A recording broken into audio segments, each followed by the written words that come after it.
Assalamualaikum warahmatullahi wabarakatuh. Salam sejahtera buat kita semua. Kali ini Bapak akan menjelaskan tentang mikroskop. Bersama saya Dimpulung Banturuan dari SMPN 10 Depok.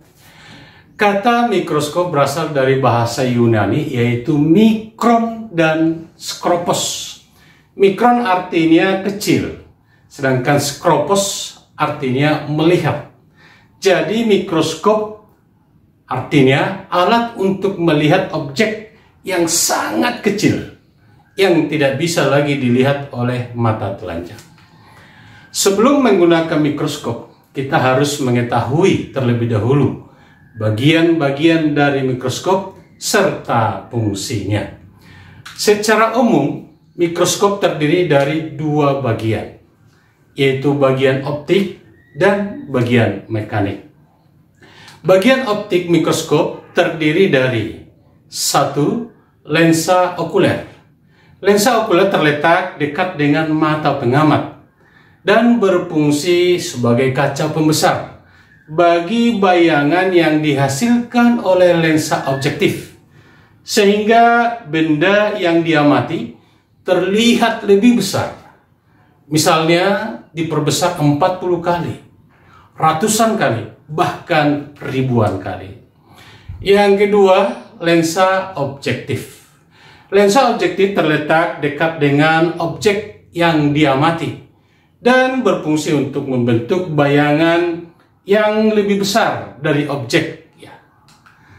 Berikutnya adalah diafragma. Diafragma merupakan bagian mikroskop yang mengatur banyaknya sinar yang dipantulkan oleh cermin menuju mata pengamat.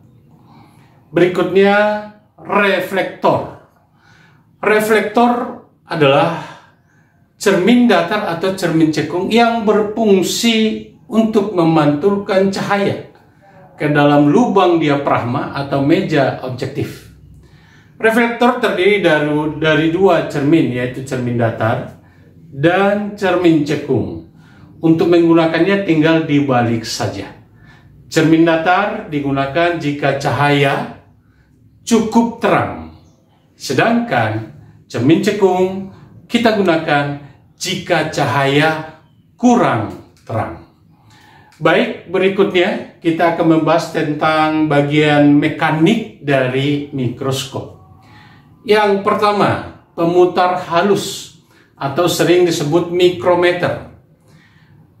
Pemutar halus digunakan untuk mengatur posisi tubus atau menaikkan atau menurunkan tubus secara lambat sesuai dengan kebutuhan kita. Yang kedua, pemutar kasar atau sering disebut makrometer. Makrometer digunakan untuk mengatur posisi tubus atau menaikkan menurunkan tubus secara cepat sesuai dengan kebutuhan kita. Berikutnya, tabung mikroskop atau tubus. Tabung mikroskop digunakan untuk mengatur fokus yang menghubungkan lensa okuler dan lensa objektif. Berikutnya, lengan mikroskop. Lengan mikroskop merupakan pegangan untuk membawa mikroskop, Berikutnya, revolver. Revolver digunakan untuk tempat atau memilih lensa objektif yang akan digunakan. Jadi tinggal diputar. Yang berikutnya, meja objektif. Meja objektif digunakan sebagai tempat meletakkan privarat atau sediaan benda yang akan kita amati. Selanjutnya, penjepit objek. Penjepit objek digunakan untuk menjepit gelas privarat agar tidak mudah tergeser. Artinya, pengamatan kita konstan, tetap. Berikutnya, skrup atau engsel inklinasi. Skrup ini digunakan untuk mengubah sudut tegak lurus mikroskop sesuai dengan keinginan kita saat mengamati.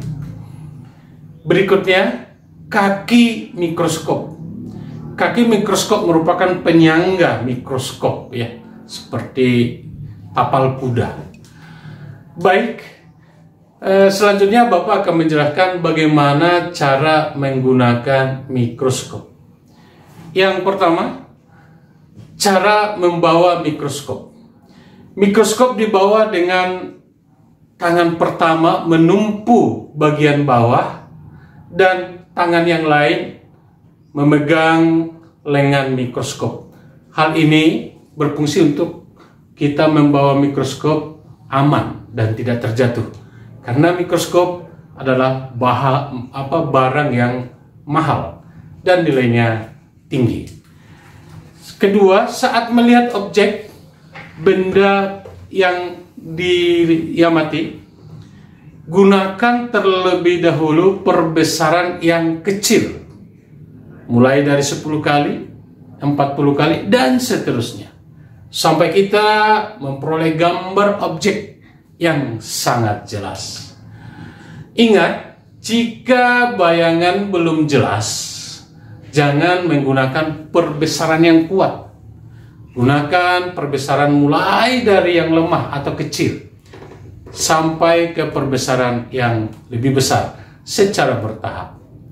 Yang ketiga, saat mengganti lensa objektif harus hati-hati.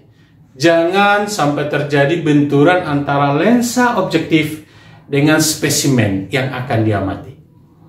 Yang keempat, jangan menggunakan cermin ke arah matahari secara langsung, bisa mengganggu penglihatan kita saat mengamati. Yang kelima, sebelum digunakan untuk mengamati, sebaiknya lensa dari mikroskop dibersihkan dengan kertas atau kain lensa. Demikianlah pembahasan kita tentang bagian-bagian mikroskop serta fungsinya. Silakan manjakan mata Anda untuk mengamati objek-objek yang sangat kecil dengan mikroskop. Misalnya melihat penampang daun, atau mau melihat organisme yang ada dalam setetes air kotor, atau objek lainnya yang tidak dapat dilihat oleh mata. Selamat mencoba. Wassalamualaikum warahmatullahi wabarakatuh.